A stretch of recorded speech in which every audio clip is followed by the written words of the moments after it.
만드는 언론 미디어 협동조합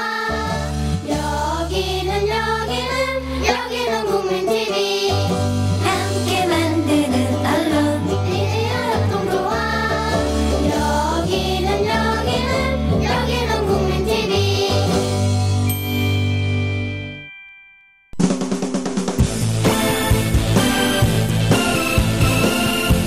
예비군 민방위 훈련장 같은 안보 특강은 가라. 여기 진짜 안보 특강이 있다. 김종대, 정욱식의 진짜 안보.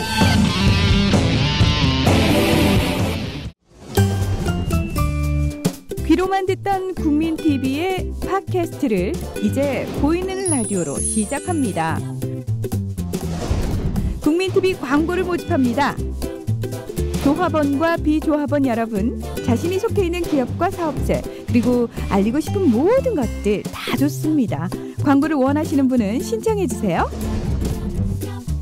홈페이지 kukmin.tv, 국민.tv 또는 지역번호 02-3144-0933번으로 연락주세요. 여러분의 많은 참여 바랍니다. 네, 청취자 여러분들 안녕하십니까? 그리고 시청자 여러분들 안녕하십니까? 김종대, 정욱씨의 진짜 안보 11월 17일 방송 시작하도록 하겠습니다. 네, 저는 진행을 맡고 있는 평화네트워크의 정욱씨고요. 오늘도 변함없이 김종대 정의당 국방개혁 기획단장님 함께 자리하고 계십니다. 어떻게 한 주간 안녕하셨습니까? 안녕하셨습니까란 인사 말씀 여쭈어야죠. 요즘 참 뒤숭숭하죠. 네. 뭐 주말에 광화문 시청 앞에 시위 나가고, 또 뭐 오늘 기자회견하고, 아유 정신 없습니다. 아주. 오늘 기자회견은 어떤 내용으로 하셨습니까? 역시 군 의료 행태입니다. 네. 지금까지 뭐 곽중사 사건 외에도 우리가 많은 사례를 수집했습니다만은 그 군에서 이제 다친 장병이 민간 병원 가서 치료비를 대주네 만에 이건 말이 많았습니다. 우리가 지난주 방송에서 집중적으로 이 문제를 했죠. 그런데 이제 오늘 공개한 것은 그 중에 이제 지난 목함질의 사건이나 이번에 곽중사 사건이나 공히 군이 치료비를 댄 방식 중에 하나가 장병들한테 모금해서 그게 대다수였어요. 그러니까 국방 예산이 아니고 장병들한테 일률적으로 기본급의 몇 프로 떼가지고 0.4%라고 0.4% 이렇게 해서 사단 단위 또는 전 육군 단위로 모금을 해가지고 이걸 갖다 준 게 금액이 제일 크다고요. 그러니까 국방부에서 이 군인들한테 뭐 이런 표현이 좀 과할지 모르겠습니다만 좀 삥 뜯어가지고 마치 그것을 국방부가 그럼 이제 부상당한 장병들한테 그 지원을 한 것처럼 그렇게 여론을 호도했습니다만 실체를 들여다보니까 군인들한테 월급의 일부를 갖다 각출해가지고 뭐 사실 강제징수예요. 이런 걸로 여태까지 치료비의 일부를 대봤다는 위로금 및 격려금 명목으로 대온 것이죠. 정식 치료비가 아니고 그런데 그 모금 방법이 상부 지시에 의해서 진행됩니다. 그러면서 지시 내용은 자율성금 모금 지시예요. 그러면 그 군대는 상명하복에 산다 그러는데 거기 뭐 0.4% 각출해라 그러니까 지시가 떨어져서 그걸 누가 거부할 수 있겠습니까? 사실상 강제 모금이었다. 강제 모금이었다고 봐요. 그리고 또 이렇게 목표액을 정해놓고 계급별로 할당액을 넣는 것이죠. 그런 다음에 이것을 모아서 상급부대에 이제 예금에 입금을 하는데 개인 입금은 금지라고. 모든 것이 부대별로 다. 자율이란 건 뭡니까? 이건 개인을 얘기하는 거거든요. 그런데 개인은 넣겠다 안 넣겠다가 아니고 그냥 0.4%를 떼는 것이고 이것을 입금할 때 개인은 입금을 못 한다고. 반드시 어떤 회계부서에서 그렇게 해가지고 모금하고 이게 민간병원 치료비의 제일 큰 비율을 차지했어요. 곽중사 같은 경우는 1,950만 원 치료비 중에 1,100만 원이 이겁니다. 본인 한 푼도 안 쓰고 있어요. 반납하겠다고. 그러니까 왜 추석 전에 그때 이제 뭐 판문점 일대에서 또 이제 그 비무장지대 일대에서 남북한 사이에 이제 군사적인 긴장이 고조되고 뭐 그 상황에서 이제 많은 장병들이 휴가도 반납하고 정말 밤낮을 가리지 않고 정말 그 경계 근무를 쓰면서 박근혜 대통령이 그 노고를 치하한다면서 뭐 추석 선물 뭐 이런 것도 보내고 그러지 않았습니까? 그때는 대통령 개인 돈이 아니라 정부 예산 중에 불용액 예, 그런 걸 일부러 갖다가 거기다 이제 전용해서 썼는데. 그렇지. 예, 그러면서 그 마치 대통령이 한 것처럼 하사한 것처럼 그렇게 많이 이렇게 또 홍보를 했는데 이번에는 군인들한테 월급을 각출해서 이제 이제 부상당한 장병들을 지원한 건데 그걸 마치 국방부가 한 것처럼. 네. 생색내는 거죠. 예. 지금까지 그렇게 치료비를 대왔다는 것인데 그래서 우리가 정밀하게 그 내용을 검토해 본 거라고. 네. 그러니까 실상이 이거더라. 네. 자유를 빙자한 강제 징수였다. 네. 이렇게 하는 것이고 그게 자율이라는 증거는 개인 동의서 다 받아야 됩니다. 네네. 개인 다 신청 절차 있어야 돼요. 네. 이거 없거든요. 네. 예. 사실은 자율모금이라는 걸 간부회의에서 공지하고 이의 없지 이것도 자율모금 아닙니다. 네네. 이거 법적으로 다 판례가 있어요. 네. 그리고 이제 자율모금이라고 우기는 것이죠. 결국 뭡니까? 그 대통령이 생색낼 땐 국가 돈 쓰고 네. 정작 국가 돈을 써서 장병을 치료해야 될 때는 장병들한테 뽐빠이 시켜서 네. 거기서 다 삥 뜯어서 거의 대다수를 데우고 네. 나머지는 나 몰라요. 네. 나머지는 나 몰라. 그러니까 결국은 그거 갖고 모자라니까 개인 돈을 쓰게 되는데 저희가 또 수집한 자료 중에서 작년에 그 낙하산 훈련 중에 네. 공수부대 중사가 낙하산으로 낙하하던데 그게 나무에 걸렸어요. 네. 결국은 비정상적으로 착지하는 바람에 척추가 완전히 나갔습니다. 아이고. 이 중사의 경우는 지금 현재 사건이 발생한 지 불과 얼마 안 됐습니다만은 치료비 현재 발생한 1,000만 원 중에 800만 원을 자비 부담했습니다. 네. 이걸 뭐냐면은 군의 치료 기능이 있는데 민간 위탁을 병원을 갈 때는 네. 자비 위탁자라는 그 각서를 써야 된다고. 예. 이걸 한번 써놓으면 나중에 신청할 수가 없어요. 아니, 그러니까 군 병원의 치료 체계가 장비나 이제 인력, 특히 뭐 의사겠죠. 네. 이런 어떤 치료 체계가 제대로 갖춰 있으면 그런 부상당한 그 장병들이 그렇게 거금을 그 자비를 들어가면서까지 민간 병원 갈 이유가 없는데. 없어요. 예. 군 병원 체계에 대한 어떤 불신. 네. 그럼 그거는 또 뭐 군수뇌부도 잘 알고 있지 않습니까? 자기들도 그러니까. 예. 정말 좀 이거 이제 기자회견 한 다음에 좀 뭐 국방부나 이런 쪽에서 좀 반응이 있나요? 뭐 자율모금이었다고 벅벅 우깁니다 지금도. 자율모금이었다. 자율모금이었다고. 이거 아무리 우겨봤자 소용없어. 네네. 옛날에 정당도 당비 문제로 말썽이 많을 때 이게 자율적으로 한 거냐 일괄적으로 걷어서 한 거냐 하는데 네. 전부 일괄적으로 걷어서 한 거 다 불법 판정 받았어요. 네. 아이고 정당이 이런 거 파악하는데 선수입니다. 네네. 네, 뭐 자꾸 우기는 데는 장사가 없는데. 네. 뭐 계속 해보십시오. 네. 아니 어떻게 지난주 토요일에 광화문에 있었던 집회도 나가셨다고요. 네. 저는 애들 가정의 안보를 돌봐야 되는 관계로 못 갔습니다만, 그 지금 뭐 오늘 언론에서 막 나오는 얘기가 뭐 일부 언론이나 새누리당에서는 뭐 그때 집회에 참가한 사람들이 폭도다. 폭도들한테 몽둥이가 약이다. 미국 경찰들 봐라. 말 들으면 총으로 쏴 죽이지 않느냐. 뭐 이런 어떤 아주 극단적인 발언들이 나오고 있어요. 그 현장에 계셨으니까 좀 그 집회에 참가한 소감이 있으셨을 텐데. 글쎄, 뭐 박근혜 정부 들어와서는 최대 많이 동원된 물병 10만 명의 어떤 이런 어떤 집회는 처음이죠. 그런데 거기서 어떤 폭력 사태다 또 과잉 진압이다 논란에 대해서는 저는 약간 입장을 유보하고 싶은 게 이것이 이제 청와대로 진출하겠다는 정치적 구호와 이것을 또 불법으로 차벽으로 막은 경찰 사이에서 점점 상호 간의 어떤 거친 분위기가 상승되다가 일어나는 여러 가지 단상들이란 말입니다. 물론 보수 세력은 시위대의 어떤 특정한 장면만 계속 내보내면서 거의 뭐 폭도 내지는 완전히 무법 탈법적인 인사들처럼 묘사를 하고 있습니다만은 애시당초 법에 정해진 대로 경찰이 치안을 담당하고 국민의 자유로운 의사 표현을 합리적으로 보장해주는 수준에서 이것이 이제 이루어진다면 그처럼 심각한 폭력으로까지 갈 일이 없고.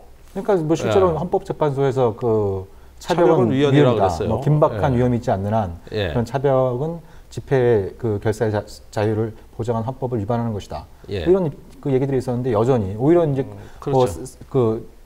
방송 화면에서 비추는 것은 뭐 차벽이 유례를 찾아보기 힘들 정도로 2중, 3중으로 뭐 이런 이제 쌓여 있는 상황이었고 그러니까 참, 이런 부분들은 어차피 어떤 폭력을 예견하는 구조가 존재해서 사실은 무언가 의사 표현이 억눌려 있고 또 그것이 이제 계속 전달이 되는데 제한이 돼 있다는 부자유를 느낄 때 당연히 시위대는 그걸 탈피하고 넘어서려고 하는 것이고요. 그렇죠.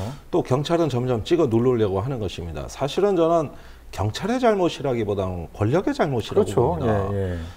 우리가 경찰은 적이 아니에요. 경찰을 상대로 싸우는 게 아니란 말이죠. 물론 현장에서는 그렇게 보여지는 듯한 모습도 있지만은 그러나 그것은 본질이 아닙니다. 이것은 여전히 권력과 시민의 관계거든요. 그런 관계가 어떤 구조적 장벽이 세워지는 게 그게 바로 차벽으로 상징되는 것이고요. 또 시위대를 이렇게 고립시키는 행태라든가 여러 가지 어떤 또 물대포를 갖다가 단순히 어떤 시위대 차단이 아니라 공격을 목적으로 발사되는 경우라든가 이런 경우들 보면은 사실은 감정이 실려 있다고 봅니다. 그러다 보면 또 다른 감정과 감정이 충돌을 하는 것이죠. 그러니까요. 좀 내전을 방불케 하는 이런 상황이었던 것 같고. 그러니까 오늘 우리가 이제 그 주되게 다룰 주제가 이제 파리에서 발생한 테러 문제이겠습니다만 그 사건이 발생하자 박근혜 대통령이 테러는 자유를 이길 수 없다 이런 그 말씀을 하셨더라고요. 말은 좋네. 단 하나의 예외는 나를 향해서는 자유를 행사하지 마라. 뭐 이런 얘기가 거기에 좀 행간에 깔려 있지 않는가 그래서 굉장히 좀 씁쓸한 느낌도 좀 드는데요. 그리고 오늘 저기 방송하면서 이렇게 나오기 전에 보니까 속보가 떴길래 뭔가 딱 보니까 반기문 유엔 사무총장이 이번 주 내로 평양을 방문해서 아마 그 김정은 국방위원회 제1위원장을 만나지 않겠느냐. 뭐 이런 또 보도가 좀 나오고 있어요. 그거 참 쇼킹하네. 보니까 그 유엔 사무총장이면 국가 수반급의 인사이고 최초의 북한 방문이죠.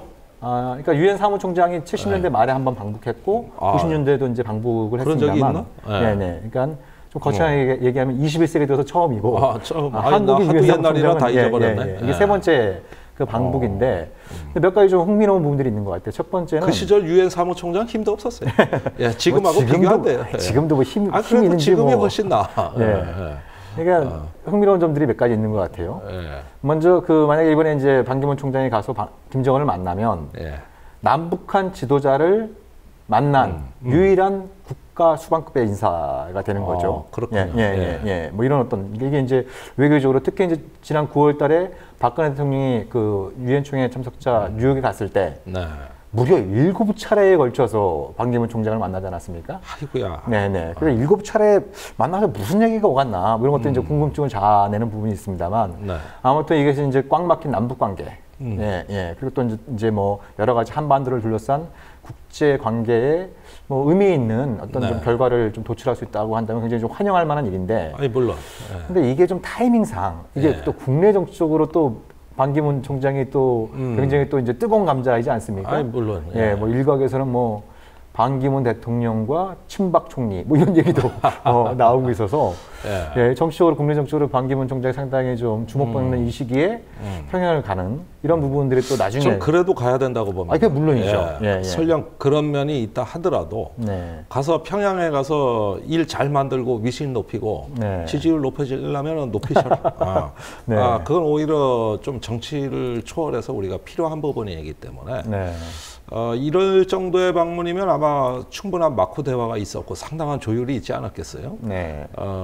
적어도 뭐 일개의 어떤 그 범인이 가는 것이 아니라 이건 상당히 어떤 대표성과 상징성을 가진 인물의 방문이기 때문에 상당한 협의가 있었을 겁니다.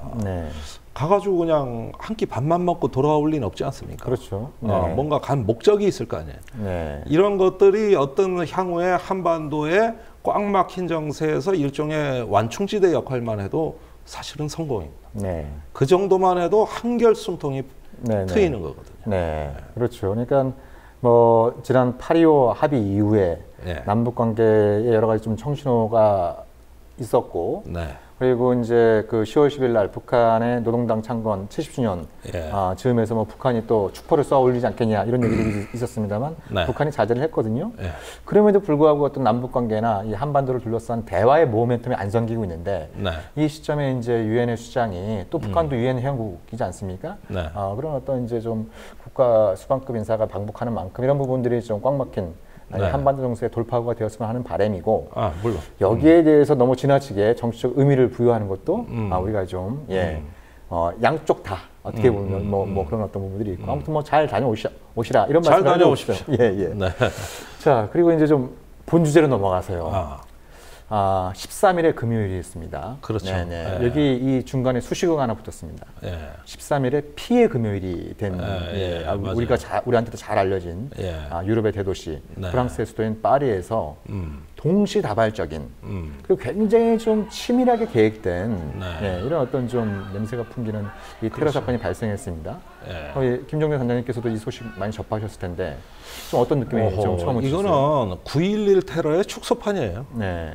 뉴욕시를 비롯해서 그때 워싱턴에서 동시다발적으로 벌어진 그 9.11 테러의 거의 축소판이라고 해도 과언이 아닐 정도이기 때문에 그 충격이나 어떤 양상, 효과 이런 것들은 사실은 9.11 테러에 버금갈 수 있는 중대 사안이라고 저는 판단합니다. 거기에다가 이제 그 울랑도르 대통령인가요? 그 이번 사태를 전쟁 행위로 선포했거든요. 액트 오브 워라는 표현을 썼죠. 그렇죠. 이것도 굉장히 심각합니다. 그러니까 사실은 그 전쟁 선포나 다름없는 얘기인데 이런 어떤 행위가 있자마자 바로 불란서가 이제 시리아의 잠정적 수도라고 할 수 있는 라카의 이슬람 국가에 이슬람 국가 그 최신의 전투기를 동원해가지고 공습을 감행했고 지금 불란서가 보유한 그 4만 톤급 항공모함 드골호죠. 지금 아라비아해로 이동하고 있단 말입니다. 이런 어떤 일련의 양상은 사실은 정규전에 의한 국가급 전쟁은 아니라 할지라도 사실은 전쟁과 똑같이 인식하고 이미 행동에 들어갔다는 이런 어떤 그 정치 군사적인 표현이라고 저는 생각을 하거든요. 이것이 약간만 더 장기화되고 군사적인 강도가 높아진다면은 더 확전될 가능성도 충분히 있기 때문에 지금은 상당히 중대 사태라고 할 수 있습니다. 그러니까 이번에 지금 이제 그 프랑스 정부가 아무튼 이번 테러에 프랑스 정부의 조사 결과도 이제 이슬람 국가 IS라고 얘기를 하고 있고 IS 스스로도 이건 우리가 한 일이다라고 얘기를 하고 있지 않습니까? 근데 이것이 이제 계속 좀 이제 지금까지 전개 그 과정을 살짝 보면 뭐 간략하게 보면은 그러니까 지금 프랑스 그러니까 작년 9월달에 미국이 IS와의 전쟁을 선포하지 않았습니까? 그래서 이제 공습 유지의 작전, 이라크뿐만 아니라 시리아 공습도 단행을 했는데. 그때 프랑스도 미국 주도의 공습에 참가하면서 시리아에 대한 공습은 자제를 했었거든요. 주로 이제 이라크, 그러니까 이제 그 IS 이슬람 국가의 주된 그 근거지가 이라크 북부, 그다음에 이제 시리아의 동북부 이쪽에 이제 걸쳐갖고 이제 국경지대에 쭉 걸쳐 있는 이런 지역인데 프랑스가 이제 이번에 파리 테러를 거치면서 이라크로 한정했던 공습 대상을 시리아, 특히 이제 라카, 그러니까 이제 그 IS의 이제 수도라고 할 수 있는 그런 어떤 요새에 대한 좀 맹폭이 나섰고 지금 편집장님이 말씀하신 것처럼 항공모함까지 동원했다라고 하는 것은 단발적인 공습이 아니라 지속적인 공습을 하겠다 이렇게 얘기를 하고 있습니다. 근데 여기에 대해서 지금 IS 같은 경우에는 왜 우리가 파리를 공격했느냐? 그거는 너희가 우리를 먼저 공습했기 때문이다라고 얘기를 하고 있고 그리고 이거는 폭풍의 시작이다. 이런 표현을 쓰고 있습니다. 그래서 이제 언사가 점점 거칠어지네. 그러니까 이게 이제 확전될 어떤 그 이제 위험성이 상당히 좀 뭐 커지고 있는 그런 양상에 있는 것이죠. 그런데 이 확전이라는 게 이제 국가 간의 어떤 그 전쟁 양상 같이 확전된다기보다도 때와 장소를 알 수 없는. 이게 프랑스가 지금 대응하는 방법은 전쟁과 같은 방식으로 대응하지만 전통적인 전쟁의 방식이지만 그 IS의 경우에는 그게 아니란 말이죠. 이건 도대체 뭐 이게 정규군인지 민간인인지 뭐 테러리스트가 군번이 있겠습니까? 아니면은 뭐 정식으로 뭐 정규군 편제가 돼 있겠습니까? 이건 형체가 없는 일종의 네트워크라고 봐야 되거든요. 어떤 그 바이러스처럼 형체 없이 모르는 사이에 돌아다니고 어디서 감염될지 모르는 거거든요. 이런 식의 비대칭 전술을 구사하고 있기 때문에 전쟁치고는 참으로 현대적인 말하자면 21세기형의 이걸 뭐라고 불러야 될지 뭐 더러운 전쟁이라고 하는 것인지 아니면 비대칭 전쟁이라고 해야 될지 모르는 한마디로 그 초현대적 전쟁의 양상으로 가고 있단 말이에요. 그렇죠. 그러니까 주로 이제 그전에는 IS의 만행이 이라크, 시리아, 그리고 이제 작년 말부터는 이제 리비아, 네. IS가 이제 거점을 삼고 있는 이들 지역에서 이제 자신들의 그 교리를 따르지 않는 사람들을 뭐 참수한다든지, 네. 뭐 여성들을 강간한다든지, 네. 뭐 이런 어떤 그 만행들을 많이 저질렀는데 최근 들어서는 지금 그 러시아 여객기 한 대가 그 이집트 그 상공에서 격추되지 않았습니까? 예, 그렇죠. 이것도 이제 IS가 이거 우리가 한 거다 이렇게 얘기하고 있고, 네. 그리고 며칠 전에 또 이제 레바논에서도 베이루트에서도 이제 자살 폭탄 테러가 발생해서 수십 명이 네. 사망한 일이 벌어졌는데 그것도 자기들이 한 일이다. 그리고 이번에 이제 유럽의 심장이 할 수 있는 파리에서 대규모의 동시다발적인 공격을 가해가지고 네. 지금 뭐 한 130명 정도가 목숨을 잃고 네. 수많은 사람들이 지금 이제 또 이제 부상을 당해서 이제 계속 좀 사망자 수가 늘어나고 있는 이런 양상인데, 그러니까 이 IS가 그 전개하는 어떤 이 테러의 방식도 굉장히 좀 빠른 속도로 좀 세계화되고 있는 글로벌화되고 있는데 이런 양상을 보이고 있어요. 그런데 이게 참 심각하다고 보는 게 뭐냐면은 지금까지 프랑스는 인구의 20%가 이민자입니다. 네. 그다음에 파리에 저는 여러 차례 가봤는데 파리의 외곽에 가면은 전부 유색인종이에요. 네. 그럴 정도로 외국인이 많거든요. 네. 그다음에 전 세계에서 관광객이 가장 많이 오는 도시고, 그렇죠. 이런 면에서는 가장 그 개방적 도시 아닙니까? 네. 이렇게 어떤 외국인을 많이 받아들인 나라에서 테러가 발생했다는 것은 지금까지 이런 어떤 이민 정책이라든가 외국인에 대한 어떤 개방 정책에 대한 일대 도전으로 인식이 돼가지고 네. 자칫하면 외국인 차별을 강화한다든가 네. 아니면은 유럽 내 극우주의자들의 어떤 그 발호를 유발시킴으로써 네. 이것이 기어이 이제는 저기 인종주의 내지는 문명의 충돌 양상으로 갈 수 있는 어떤 그 도화선이 되지는 않을까, 이게 네. 우려스러운 부분이거든요. 네, 네, 네, 네. 그런 점에서 프랑스가 지금까지 이제 마호메들을 직접 모욕하는 이런 언론인들의 어떤 조금 도를 넘은 그런 어떤 이슬람에 대한 모욕도 있었고, 그 이제 올 초에 그게 샤를리 1월입니다. 에브도에 대한 어떤 이제, 예. 그 이제 테러 사건이 또 테러 발생했죠. 사건이 이미 네. 발생했었고, 이렇게 하다가 이제 이게 사무엘 헌팅턴이 말한 이제 문명의 충돌이라든가 네. 또는 어떤 21세기형 인종주의로 자칫 흐르는 날에는 네. 이거는 진짜 전쟁이 된단 말이에요. 네. 네. 사실 전쟁에 버금가는 행위라고 했을 때 그 전쟁의 상대에 대한 정확한 인식, 그 다음에 이 전쟁의 목적, 네. 그 다음에 이 전쟁을 통해서 달성하고자 하는 효과와 프랑스의 국가 전략이 명확하게 전 세계에 설명이 돼야 됩니다. 네. 그러지 않고 그냥 전쟁이라고 했을 때는 이것이 문명 충돌의 양상으로 가지 말란 법이 없는 거예요. 그런 점에서 이번에 프랑스가 대단히 신속한 공습을 결행했습니다마는 적어도 이것은 오래전부터 쭉 쌓여오던 또 예고된 부분이라고 우리가 가정한다면 네. 이제는 설명도 해야 되는 겁니다. 네. 그럼 진짜 전쟁을 하자는 거냐. 이런 점에서 우리가 지금까지 이슬람 IS의 문제를 바라보는 데 있어서 서방의 어떤 편견이랄까 또는 그 여러 가지 어떤 실수들, 이런 부분에 대한 성찰과 반성도 저는 있어야 된다고 봐요. 그러지 않고 단순히 이게 공습으로 가고 전쟁 행위로만 인식이 된다 그러면 이거는 사실 자칫하면 유럽이 그동안 쌓아왔던 톨레랑스의 좋은 전통까지도 잠식해 들어가서 네. 결국은 더 큰 비극으로 연결될 수 있다. 또한 지금 난민 수용 정책에도 굉장히 악영향을 그렇죠. 줄 것이다. 예, 예. 이번에 테러범이 뭐 난민에 섞여 있었다는 언론 보도가 나오기 시작하면서 지금까지 그 난민을 어느 정도 유럽이 책임져야 되지 않느냐 하고 또 IS 문제에 인도적으로 개입해야 되지 않느냐는 여론이 한참 고조되어 오던 터였단 말이에요. 그렇죠. 이걸 다 일거에 뒤집을 수 있는 것이죠. 네, 네. 그런 점에서 이번 테러는 매우 치명적이에요. 네. 그러니까 어떻게 보면 이제 IS가 노리는 것도 그거일 수 있다. 이런 어떤 이제 분석들도 이제 나오고 있는 상황이고요.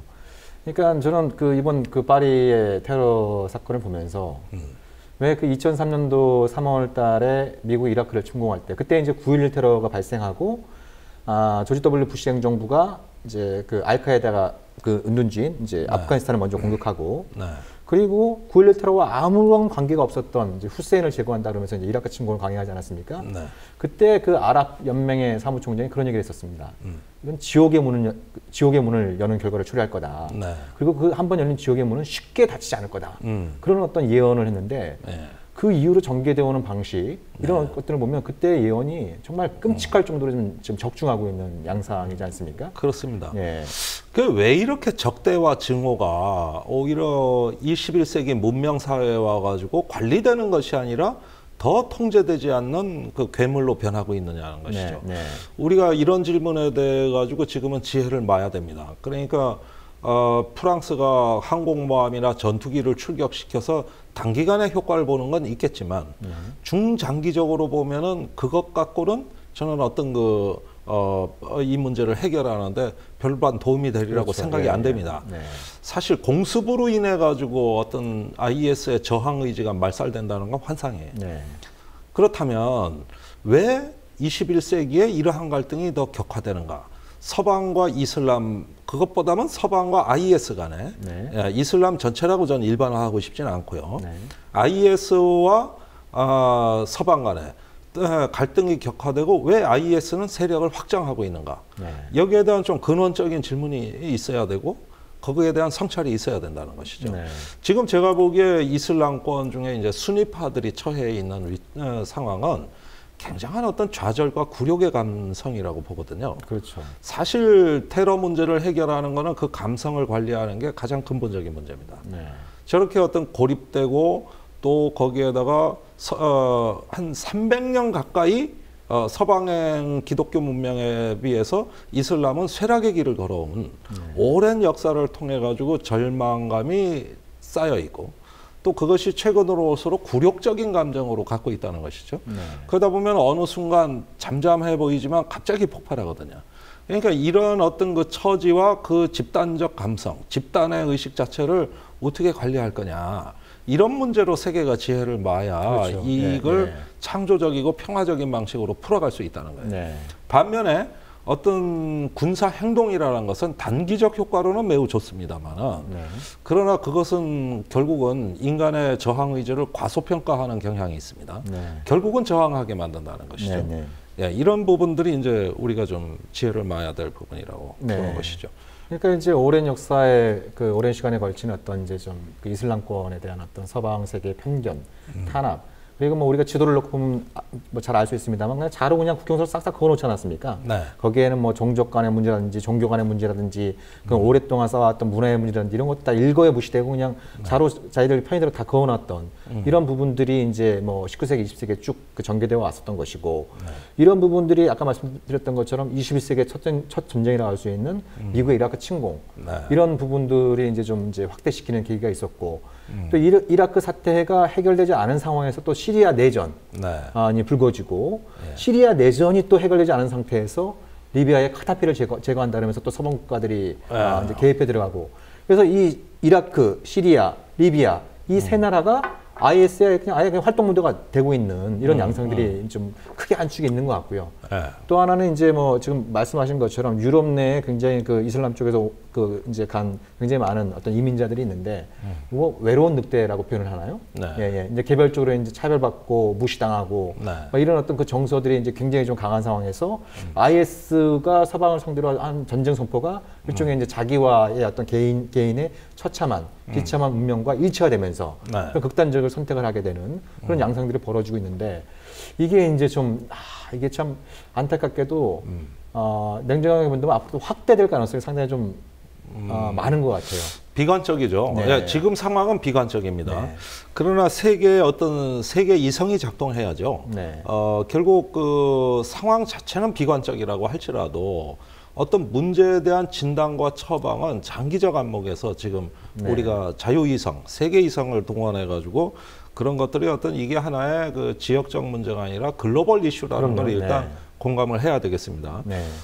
사실 지금 이런 공습이 또 확대되다 보면 분명히 지상군 파병 얘기가 또 나올 겁니다. 불과 올해 초만 하더라도 오바마가 마치 곧 지상군 파병을 할 것처럼 떠들었어요. 그래서 해야 되니 말아야 되니 하고 공화당이 압력을 많이 넣었단 말이에요. 그런데 이런 상황에서 과연 어떤 그러한 사태까지 가게 된다면은 이것은 또 이라크 전쟁의 이제 또 다른 후속판, 뭔가 엄청난 질곡 속으로 빠져드는 것이거든요. 그 다음에 한국도 자유로울 수가 없을 거예요. 파병 요청 틀림없이 옵니다. 예. 특히 지상군 파병 단계에서는 파병 요청의 제 1순위가 한국이 될 겁니다. 네. 여기에 제일 먼저 부탁할 거예요. 네. 우리가 많이 가진 건 지상군밖에 없어요. 네. 그러니까 이런 식의 어떤 그 엄중한 도전이 우리 앞에도 놓여 있는 상황이고 하기 때문에 근원적으로 이런 문제를 해소해 나가거나 아니면 당장 완화라도 할 수 있는 적절한 해법을 찾는데 지혜를 발휘해야 되겠죠. 네. 그러니까 뭐 이제 그 문제를 풀기 위해선 그 문제를 처음 만들어지게 됐던 그런 원인들, 네. 그런 힘들, 권력들 이런 부분들을 갖다 좀 점차적으로 좀 완화시키는 방향으로 가야 될 텐데요. 맞습니다. 아무튼 뭐 이라크의 상황, 또 시리아의 상황, 리비아의 상황 이게 사실 이제 국가 없는 국가, 예?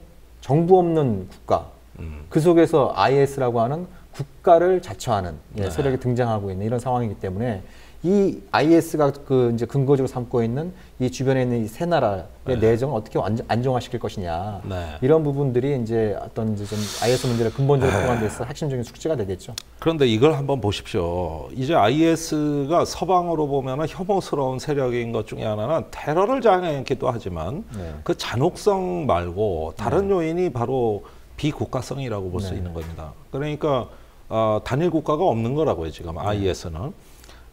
일종의 어떤 형체 없이 굉장히 어떤 구름처럼 퍼져나가는 세력이란 말이에요. 근데 그 2차 대전 전에 그 유대인 학살 홀로코스트라는 것도 처음에 보면은 독일 내에서 유대인이 그렇게 어떤 그 학대받는 존재였느냐? 아닙니다. 오히려 반유대주의는 독일이 아니라 폴란드 같은 나라가 강했거든요. 반면에 유대인이 그러니까 1차 세계대전 전까지만 해도 좀 그랬었죠. 유대인이 그 전문직으로 가장 많이 진출한 나라가 독일이었어요.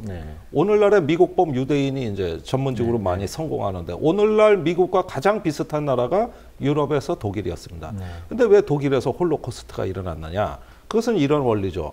독일의 어떤 민족 국가라는 거대한 이상을 독재 권력이 그 독점해서 이외의 사상을 전혀 용납 못하는 방향으로 확산시키고 났을 때 그때 가장 혐오스러운 존재는 비국가적 존재인 유대인이었던 것이죠.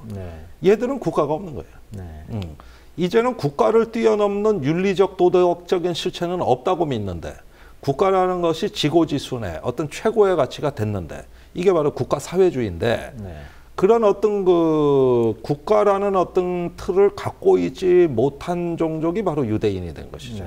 그러니까 어떤 기독교 문명의 경계선 밖으로 서서히 밀려나기 시작하면서 나중에는 독일이 완성된 국가를 만드는데 도저히 타협할 수 없고 도저히 방치할 수 없는 일종의 어떤 그 꽃밭에 여기저기 솟아나 있는 잡초 같아 보이는 겁니다. 이거 다 뽑아버려야 되는 것이죠. 이런 식으로 해가지고 홀로코스트가 완성이 됐단 말이죠. 그렇다면은 지금 서방에서 봤을 때 IS라는 세력은 매우 혐오스러운 세력이에요. 왜 그러냐 하면은 협상의 상대가 안 돼요. 그럼요. 이거는 주권자가 아니라는 거예요. 이건 주권자가 아니라고. 그러면서 국가 건설을 외치고 있지만 사실은 국가가 아니라고요. 전혀 국가라고 볼 수가 없는 거라. 국가인 것 같기도 하고 아닌 것 같기도 하고. 어찌됐든 이제 IS는 그 칼리프 국가라고 하는 그런 어떤 이제 이슬람 근본주의 원래 입각한 나라를 만들겠다라고 얘기를 하고 있고 실제 IS가 장악한 어떤 땅의 크기만 보더라도 지금 한반도의 2~3배에 달할 정도로 굉장히 강활한 영토를 장악하고 있기 때문에 이게 참 그러니까 뭐 알카에다 같은 경우에는 명확하게 테러 조직이지 않습니까? 근데 IS는 알카에다도 깜짝 놀랄 정도로. 그러니까 이 IS가 처음에는 이제 알카에다 분파로 시작됐습니다만 알카에다 지도부가 보기에도 얘네들의 잔혹성이 너무 심하니까. 너무 잔혹하니까. 그거에 대해서 막 비난하니까 IS가 등 돌리고 이제 따로 나와가지고 너희들이 테러 조직 수준이겠지만 우리는 나라를 만들겠다, 국가를 만들겠다. 이러면서 이제 굉장히 좀 이렇게 그 분노와 좌절과 어떤 절망에 휩싸였던 그 이제 이 순위파의 젊은이들을 상당히 이제 끌어들일 수 있었던 이런 어떤 배경들을 작용했던 거죠. 그러니까 저런 정도의 어떤 잔혹성, 어떤 그 극단화된 폭력의 배후에는 극단화된 굴욕감이 존재한다는 거거든요. 이거를 빼놓고 드러나는 현상만 얘기하기 어려울 거란 말이에요. 그러니까 그런 시면 속으로 우리의 어떤 시선을 깊숙이 꽂아 넣어야 된다는 게 제 생각이에요. 사실은 이런 어떤 폭력을 응징하는 과정을 통해서 변화까지 이끌어내야 평화로워지는데 네. 이것은 물론 어려운 일이고 단기간에 이루어지지가 않습니다. 네. 그러나 그 증오가 발생한 경로는 존재하는 거거든요. 그렇죠. 지금부터 그걸 관리해야 되는 것이죠. 네. 그러지 않고 섣불리 이것이 군사적인 그런 어떤 대응만으로 일관하게 됐을 때는 이건 영락없는 제2의 이라크 전쟁 됩니다. 그러니까 이라크 전쟁은 어떻게 보면 한편으로는 뭐 전선이라는 게 상대적으로 분명했습니다만 이 IS와의 전쟁은 전선 자체가 불분명할 뿐만 아니라 하드 타겟, 그러니까 이제 이런 어떤 군인이나 정치인들 이런 쪽보다는 소프트 타겟, 민간인들을 주로 이제 겨냥하는 양상들로 이제 치닫고 있기 때문에 오히려 그 이라크 전쟁 때보다 훨씬 더 복잡하고 훨씬 더 이제 세계화되고 훨씬 더 디지털화되는 이런 방식으로 전개되기 때문에 이 이라크 전쟁도 뭐 지금 끝났다라고 얘기할 수는 없겠습니다만 IS와의 전쟁도 어떻게 보면 끝없는 전쟁으로 휘말릴 수 있는 이런 어떤 위험성이 있는 것이고 그리고 지금 보면은 이제 뭐 지금 그 G20 정상회담도 열리고 있습니다만 이게 이제 IS와 국제사회 혹은 IS와 서방 이런 쪽으로 이제 대립각도가 딱 굳어질 경우에 이런 부분들이 또 IS가 어떻게 보면 이제 원하는 것이죠. 이것 봐라, 쟤네들이 모여갖고 제2의 십자군 동맹을 결성한 거 아니냐. 십자군 전쟁이라고 하는 것은 그 어떤 말보다도 이제 이슬람국의 과격주의자들을 갖다 모을 수 있는 그런 어떤 굉장히 강력한 호소를 갖고 있지 않습니까? 그들의 세계에서는. 근데 이것이 이제 자칫 또 IS와 국제사회의 전쟁 혹은 서방과의 전쟁이라고 하는 딱 이 대립구도가 섰을 때 이것이야말로 IS가 원하는 것이 아니냐. 이런 부분들도 좀 우리가 냉정하게 볼 필요가 있을 것 같아요. 그렇죠. 결국은 폭력 속에 서식하는 또 다른 정치적 목적이 존재한다고 보면은 그러한 목적 자체를 관리하지 않으면 안 됩니다. 이것이 장기화됐을 때 제가 손자가 여러 차례 그 병법에서 얘기했던 거 장기전에 휘말려서 이득 본 나라는 하나도 없다. 단 한 나라도 장기전을 치러서 이득 보는 법은 없다. 이것은 병법의 절대 진리라 그랬거든요. 그러니까 뭐 싸우지 않고 이기는 게 가장 현명한 것이고 그것도 빨리 빨리 이겨야 되는 것이고 그리고 이제 전쟁을 시작했을 땐 그 전쟁의 목표가 분명해야 되고 그리고 그 목표를 달성하는 데 있어 굉장히 빠른 속도를 하고 목표가 달성되었을 때는 거기에 만족할 줄 알아야 된다. 이런 어떤 부분이 있지 그러니까 않겠습니까? 그런 좋은 전쟁을 해야 되기 때문에 손자는 뭐라 그랬냐면 사실은 장수는 전쟁 전에 이미 승패가 결정되어 있더라는 거예요. 그래서 이제 가장 좋은 걸 부전승이라 그랬고 이건 안 싸우고 이기는 거죠. 그 다음에 좋은 전쟁은 이승이라 그랬습니다. 쉽게 이기는 방법이라고 했죠. 그런데 이런 것들은 이미 전쟁 전에 결정이 다 된다는 거예요. 그런데 지금 테러와의 전쟁에서 결정돼 있는 건 뭐냐 하면은 이 문제는 쉽게 안 풀리는 장기전이라는 게 결정이 돼 버린 겁니다. 이걸 알고서 지금 서구방이 전쟁을 해야 된다는 거예요. 여기서 앞으로 치러야 될 그 비용과 시간과 엄청난 피와 이런 어떤 뼈아픈 고통들이 눈에 보이도 뻔하다는 겁니다. 이것은. 그러니까 이런 방식으로는 안 된다는 거예요. 사실 그 테러와의 전쟁이라는 말 자체가 어폐가 있어요. 이것은 형체가 명확치가 않고 대상이 명확치가 않아요. 그러다 보니까 빠져들면은 그 자체 논리로 작동이 되면서 무한정으로 전쟁의 논리를 연장시켜버리는 이런 식의 어떤 그 자기 모순의 논리가 이 테러와의 전쟁이란 말 속에 들어있는 겁니다. 사실 테러와의 전쟁이 아니라 테러 그 자체에 대한 해결이 돼야 되겠죠. 그렇죠. 이런 것들을 보다 우리가 좀 논리적으로 다시 한번 재정립해 가면서 이 문제를 봐야지. 이게 이제 전쟁이라 그래서 항공모함 보내면 아니 뭐 저기 항공모함이 테러를 진압합니까? 그 택도 없는 소리입니다. 그러니까 우리가 보통 뭐 교전이든 전쟁이든 그 이제 가해자나 어떤 공격자를 응징하는 방법이 뭐 부상을 입히거나 아니면 뭐 사살하거나 이런 방식이지 않겠습니까? 일체적으로. 근데 이 테러리스트들은 기꺼이 목숨을 바치겠다는 거 아니겠습니까? 그러니까 전통적인 의미의 응징과 보복이 테러와의 전쟁에는 성립이 안 되는 것이죠. 그러니까 이번에 이제 8명의 이제 파리 그 테러를 일으킨 사람들 같은 경우에도 그자들도 다 뭐 죽을 각오하고 생포한 했겠지. 사람이 한 명도 없는 거죠. 예. 다 자폭하거나 결국은 이제 잡힐 것 같으면 자폭하거나 아니면 이제 교전 중에 사망하거나 기꺼이 다 목숨을 걸고 목숨을 내놓고 이미 이제 그 테러를 저지르기는 이제 테러에 나서기 전에는 뭐 그 교류에 따라서 그러니까 그런 모모함이나 잔혹성을 보면 오히려 북한이 착해 보인다니까. 그럴 정도라니까. 예. 세상에 그래. 일단 북한은 국가라는 틀을 유지하고 있으니까 네. 아무리 뭐 외부에서 그래도 그렇게 극단화된 비이성적인 행동을 바로바로 하지는 못한단 말이에요. 네. 근데 여기는 달라요. 네. 여기는 언제든 나올 수 있다는 거예요. 그렇죠. 인류에 도대체 이런 재앙이 어디 있어요? 네. 도대체 이렇게 끔찍한 재앙이 이게 어떻게 된 거예요? 이게 네. 도대체 이런 재앙이 어디냐 이게. 그것도 계속 알카에다부터 해가지고 지금까지 이어지고 나는데 이거를 강대국의 어떤 그 국력, 특히 군사력의 힘으로 이런 걸 다 정리할 수 있다고는 절대 생각하지 않아요. 그러니까 지금 여기에 휘말리고 있는 나라가 미국은 뭐 오래전부터 네. 들어가 있는 것이고 러시아도 올 9월부터 이제 시리아 내전에 공습 작전을 위주로 해서 이제 참가를 했다가 네. 지금 뭐 IS로 추정되는 테러리스트에 의해서 여기가 폭파되는 그리고 그 이후에 또 이제 보복을 다짐을 하고 있는 이런 상황이고 또 이번에 이제 프랑스가 이제 당한 상황이고 그렇죠. 지금 웬만한 강대국들이 다 휘말려 있습니다.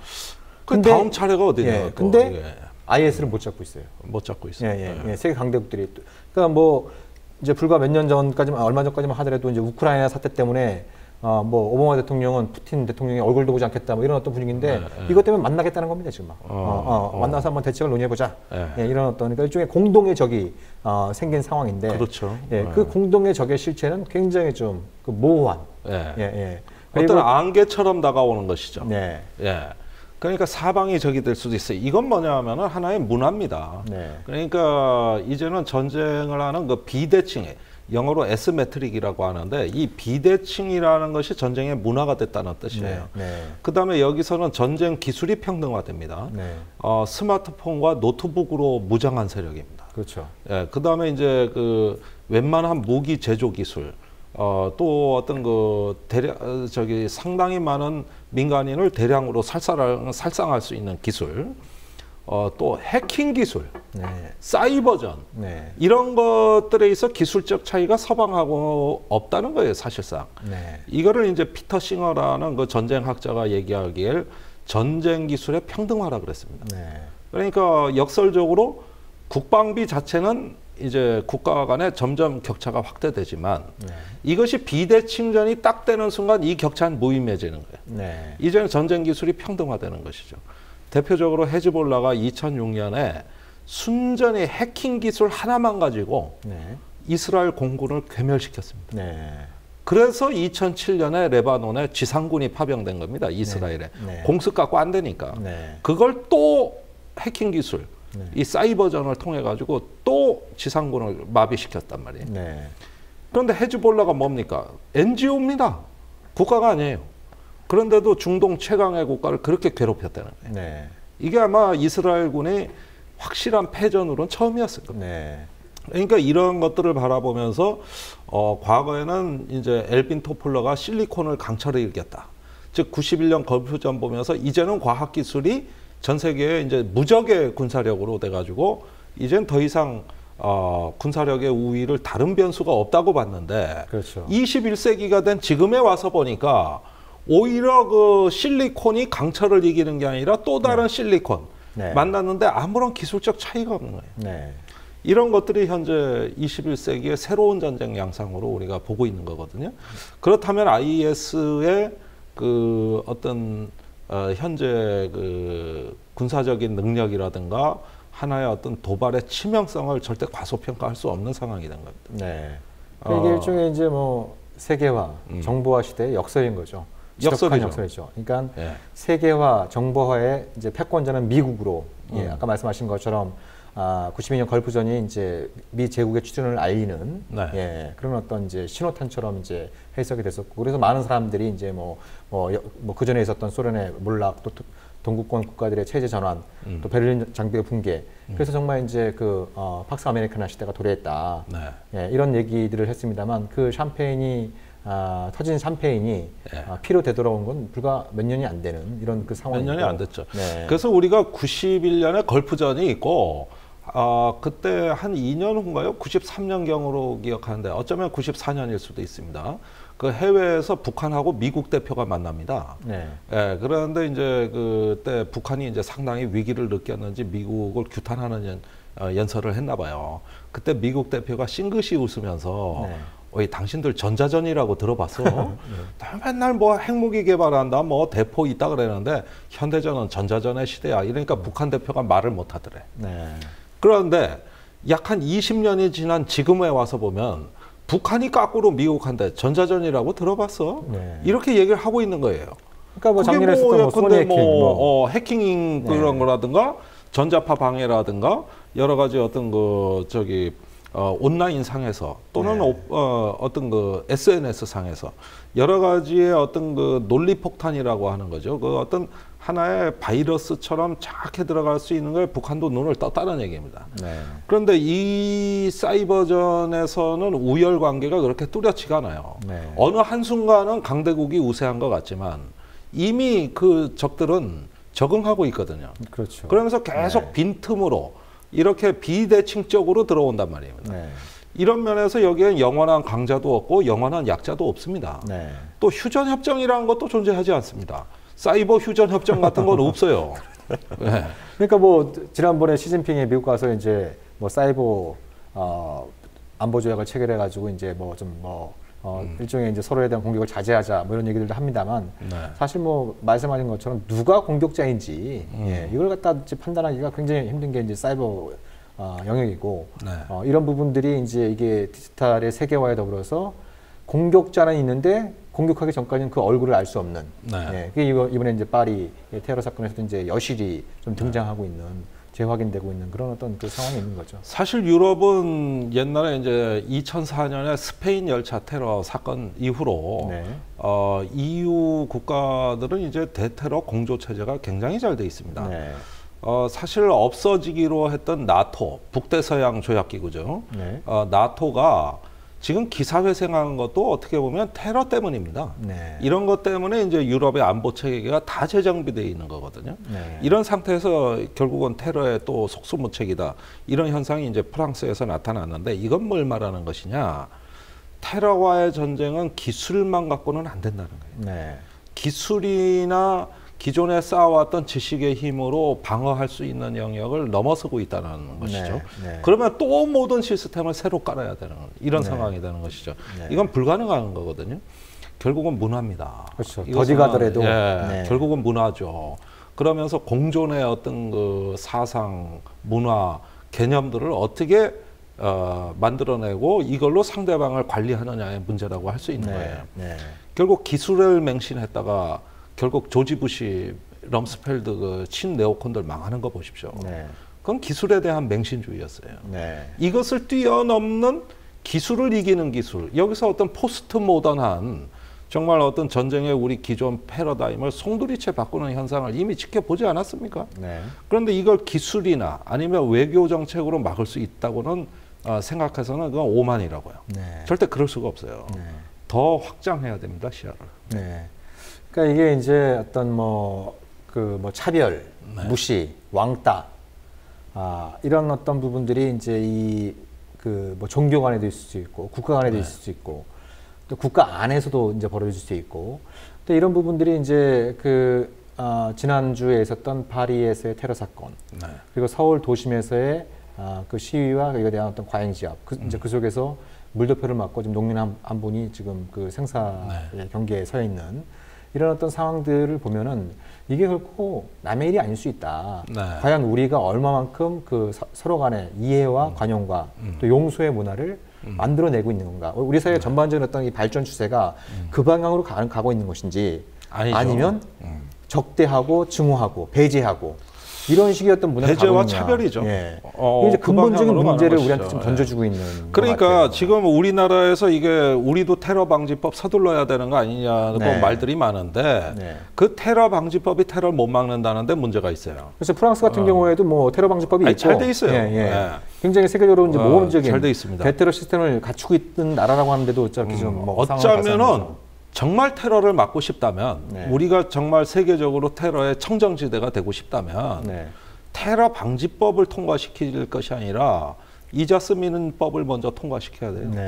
사실 국적이 없는 외국 노동자 자녀가 지금 2만 명에 육박하는데 한국에 대해서 매우 나쁜 감정을 갖고 있습니다. 또 탈북자도 2만 명 시대인데 3만 명 됐죠. 3만 명 되는데 사실 그 강력 범죄율이 국민 평균의 8배. 네. 예, 그다음에 대학 진학은 해도 거의 학업을 마치는데 실패하고 있어요. 네. 이런 어떤 그 전 세계의 난민이나 다름없는 사람들에 대한 우리 정책 빨리 네. 지금부터 개선하고 어떤 그 난민이 우리 사회에 적응하도록 도와주지 않으면 어떻게 되느냐. 네. 지금 지금 국적 없이 크기 시작한 외국인 불법 체류자의 자식이 이제 곧 성인이 됩니다. 20살이. 네. 네. 이거 안 불안합니까, 이거? 이걸 그렇게 되기 전에 자, 본국으로 추방해도 거기가 외국이에요, 이 그렇죠. 사람들한테는. 예, 예, 예. 그러니까 한국에서 국적이 없어요. 학력도 인정 못 받아요. 대학자 진학 자격 아예 없어요. 네. 이렇게 무국적 상태로 20년을 방치하고 있다는 거. 이 상황에서 어떤 그 저임금 아르바이트로 겨우 최저 생계비를 하고는 어떤 불만 세력을 우리 사회가 양성하고 있다는 걸 알아야 됩니다. 네. 이런 법들을 빨리 통과시켜 가지고 뭐든 정상화해 주지 않으면 나중에 괴물이 돼서 돌아올 수 있단 말이에요. 그렇죠. 그러니까 지금 테러 방지법이 급합니까? 테러 세력을 만드는 그 사회 네. 구조 자체를 개선하는 게 중요한 것이지. 네. 지금 우리가 이렇게 개방된 지 불과 한 20년 남짓이거든요. 네. 자, 94년에 불바다 위기 때 미국이 영변 핵시설 폭격한다 그럴 때 우리나라의 외국인이 60만이었습니다. 네. 전체. 전체가. 네. 지금 얼마입니까? 물경 185만입니다. 뭐 조선족만 해도 뭐 어마어마한 세 배 늘었는데 지금 네. 빠른 속도로 늘어나고 네. 있거든요. 네. 그러면 우리도 이제 사실은 다문화 국가라는 말도 이제는 옛날 얘기예요. 네. 이제는 뭐 다문화 다인종 다 네. 들어와 있어요. 네. 이제 단일 민족 국가라는 용어도 우리 빼버리는 거 아니에요? 교과서에서. 네. 그런데 이런 과정에서 전혀 이방인 같은 어떤 인종적으로 우리와 다른 사람들하고 네. 같이 사는 법을 지금부터 배우지 않고 이 차별 계속되면 이제 곧 20년을 넘기면 이제는 완전히 그림자 인간 무국적자들이 다 성인이 되는데 네. 이거 언제까지 방치할 겁니까? 그러니까요. 이거. 이게 정말 그 국민들의 안정, 뭐 그 사람들을 우리가 뭐 잠재적인 테러리스트로 간주한다는 뜻은 전혀 아닌 거죠. 그러니까 지금 우리가 다른 나라의 사례, 우리나라에서도 뭐 보더라도 뭐 그 고등학생 한 명이 IS에 가담에 따라서 한번 이제 크게 논란이 된 적이 있었고, 그리고 뭐 그 얼마 전에는 그 뭐 작년 일이었나요? 신은미 씨 토크 콘서트에 예, 젊은 청년이 폭탄 이제 테러. 예, 폭탄을 던지는 백색 테러를 감행하는 일들도 있었던 것이고, 네. 예, 이런 부분들이 아주 뭐 작은 사건으로 이제 비출 수 있을지 모르겠습니다만 그렇게 사회에서 소외되고 대한민국에서 태어났음에도 불구하고 대한민국 국민으로서 또 대한민국 시민으로서 전혀 대접받지 못하는 이런 사람들이 늘어나면 늘어날수록 그런 위험성들이 커진다라고 하는 것은 우리가 뭐 작게나마 경험하고 있는 바고 다른 나라에서는 이미 충분히 그게 어떻게 보면 외부의 국가 위협보다 훨씬 더 심각한 공동체의 안위를 갖다가 위협하는 그런 요인이 되고 있는데 맞습니다. 이런 문제들은 이제 전혀 해결이 안 되고 있고 오히려 그 정부에 대해서 반대한다는 이유로 뭐 폭도라는 막 그런 아주 섬뜩한 네이밍을 이름을 뭐 짓는다든지 결국 또 뭐 국정교과서도 이제 이런 부분이 다 연결돼 있지 않습니까? 그러니까 나의 자긍심을 높이기 위해서 타자에게 굴욕감을 남겨주고 배제를 하고 악마화하고 이런 어떤 부분들이 결국 부메랑으로 돌아올 수 있다라고 하는 것이 결국 이 파리의 테러 사건이 이제 우리한테 이제 시사하는 바인데 이런 부분들에 대해서 우리가 아직 여전히 좀 배우지 못한 것 같아요. 자, 이제 우리나라가 외국에 대해서 폐쇄적인 국가가 되긴 이미 늦었어요. 그렇죠. 예. 우리 노동력 없어요. 이거 이제 어쩔 수 없이 안고 가야 됩니다. 네. 우리가 미래 프랑스가 될 수 있습니다. 네. 그러기 전에 우리 그 대한민국, 특히 우리나라 국민들의 특징은 외국인들한테 참 친절해요. 네. 그런데 어떻게 하다 이런 차별 구조가 생긴 겁니까? 네. 그러니까 이게 지금 앞뒤가 안 맞아요. 네. 우리나라 외국에 나가 우리나라 사람들 성공 많이 합니다. 네. 참 부지런히 일하고 겸손해요. 그런 좋은 걸 국내에서 우리의 미덕으로 강화해야 되는 것이죠. 네. 그런데 자꾸 차별이 이데올로기가 된단 말이에요. 하물며 우리 국민들 사이에서도 차별이 이데올로기가 돼가고 있는데 외국인에 대해서 어떻게 했냐 이게. 네. 이건 뭔가 문제가 생길 거란 말이에요. 네. 그리고 여기서 추방된 무국적 아동들 그 본국에 들어가 적응 못하면서 우리 언론이 현지에 가서 인터뷰하면 한국에 대한 증오심을 갖고 있습니다. 네. 그 감정을 안고 쫓겨난 사람들이란 말이죠. 그렇죠. 그런데 이제 세계화 시대에 이런 것들을 놔두고 우리는 절대 21세기에 자랑스러운 중견 국가가 될 수 없습니다. 네. 이런 현상들을 당연시하고 차별을 무심코 인정하고 우리가 체질화해 나가면서 우리가 미래 자랑스러운 국민이 될 수 있겠습니까? 네. 국가의 성장과 발전 또 평화 공존의 어떤 좋은 역사가 과연 나올 수 있겠습니까? 이거는 우리의 격을 높이지 않으면 안 되는 문제들이에요. 네. 그런데 결국은 지금 그 이자스민 법 하나 통과 못 시키고 네. 결국 또 해를 넘길 판인데 이게 얼마나 개탄스러운지 모르겠어요. 그러니까 뭐 이 방송 듣고 계신 뭐 국회 관계자분들도 좀 한번 좀 경청했으면 하는 바람이고 이런 부분들이 정말 진짜 안보를 추구하는 거 아니겠습니까?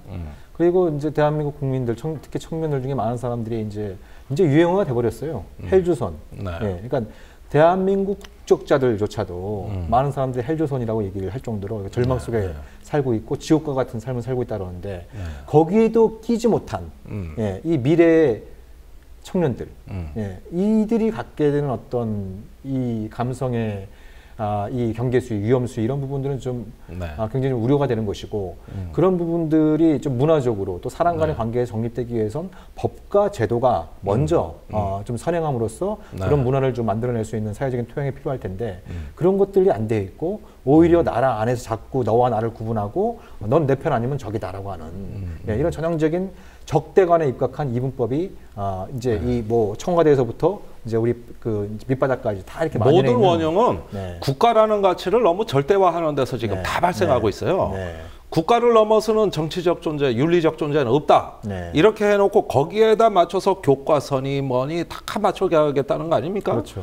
예, 그런데 그것은 국가 사회주의의 예, 네. 원형이고 네. 절대 인간한테 행복을 주지 않습니다. 네. 국가를 얘기하기 전에 인간을 먼저 얘기해야죠. 네. 독일 헌법 1조는 모든 인간은 존엄하다예요. 네. 그런 정신으로 그게 1조가 돼야 되는 것이고 그 다음에 민주공화국에 있는 겁니다. 네.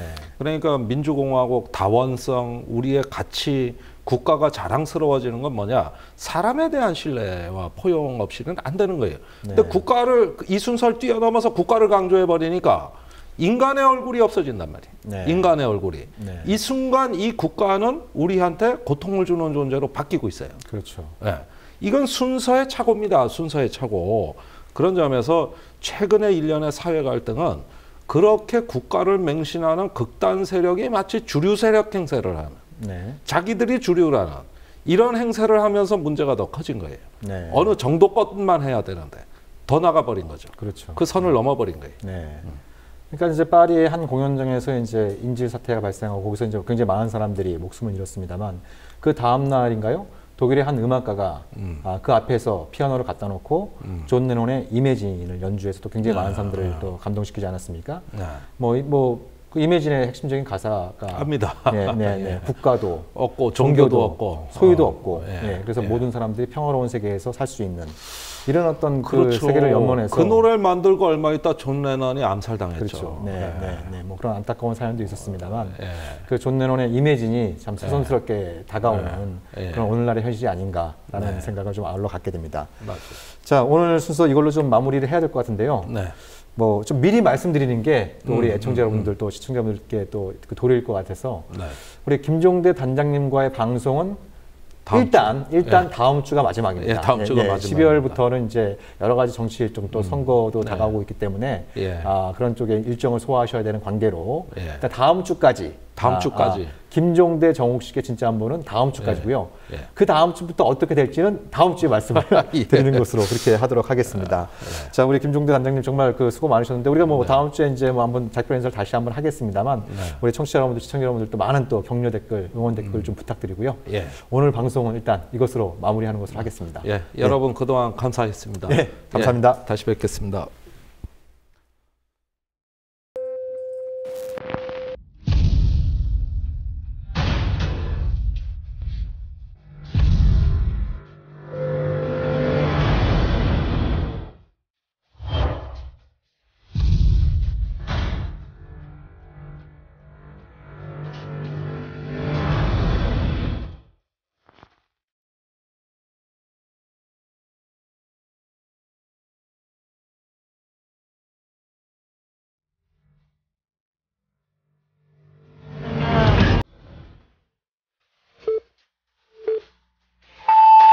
전두환 대통령은 오늘 민정당 창당 기념. 박근혜 대통령이 오늘 네덜란드로 떠났습니다.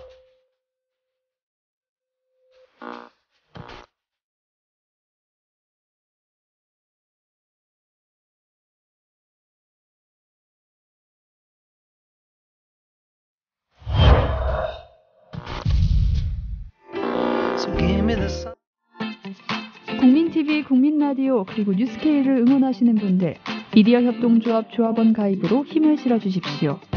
그리고 기존 조합원 분들은 월조합비 납부 신청을 해주시면 감사하겠습니다.